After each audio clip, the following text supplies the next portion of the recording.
springtime in the United States has brought a new surge of insecurity and anxiety.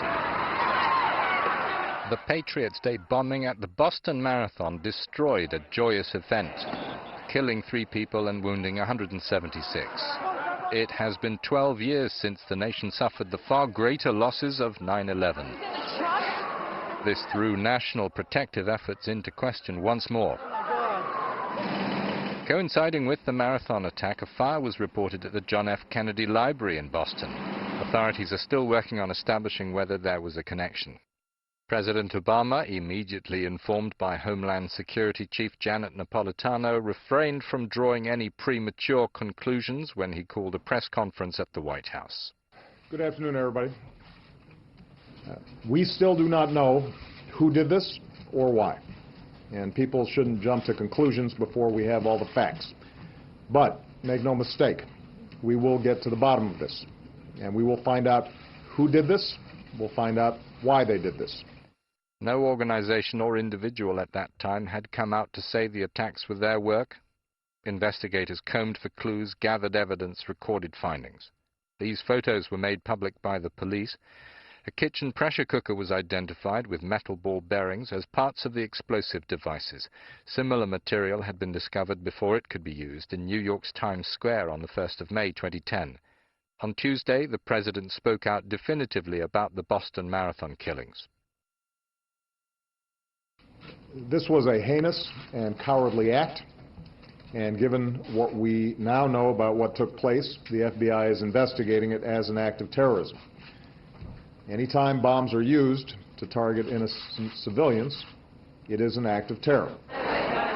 Also on Tuesday in Washington, there was alarming activity surrounding Republican Senator Roger Wicker. Following one to the president himself, a letter addressed to Wicker, postmarked in Memphis, had been intercepted and found to contain the powerful poison ricin. Letters containing anthrax followed the 9/11 terrorist attacks in 2001. More detective work followed here. The only thing I can tell you right now is we're investigating these suspicious envelopes in both areas. Plural. Is there an individual being held? That's all I can tell you right now.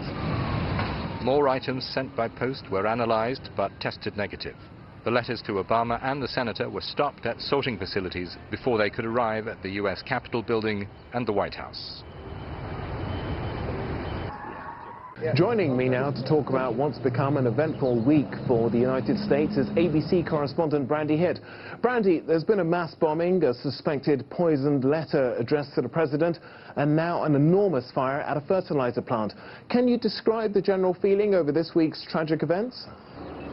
Hi, Tacumbo. Well, here in West Texas, where that explosion took place overnight, people are really feeling emotional, somber. Right now, here in Texas, they're still searching for people who are missing in this mass explosion. President Obama today released a statement saying that his thoughts and prayers are with this community. Right now, the focus here, where we are, is just trying to work through everything. This community that we're in is about 2,800 people. It's a small town just south of Dallas. And right now, everyone here, while it's somber, they're rallying around each other in support. We have people here who've been bringing nonstop food, supplies, clothing, cooking nonstop for families who've been displaced. They're still fearful.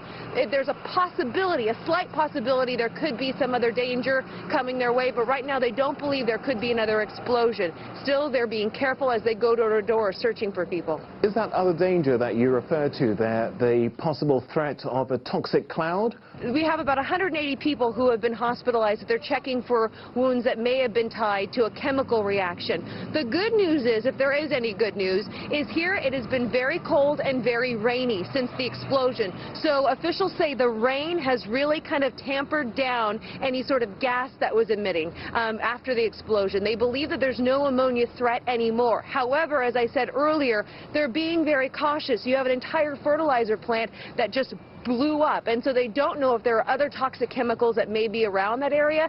That's why we're being kept back. But right now, they do believe the serious threat is over, Tacumbo. Okay. Well, Brandy here, thanks very much for joining us from Waco. Thank you.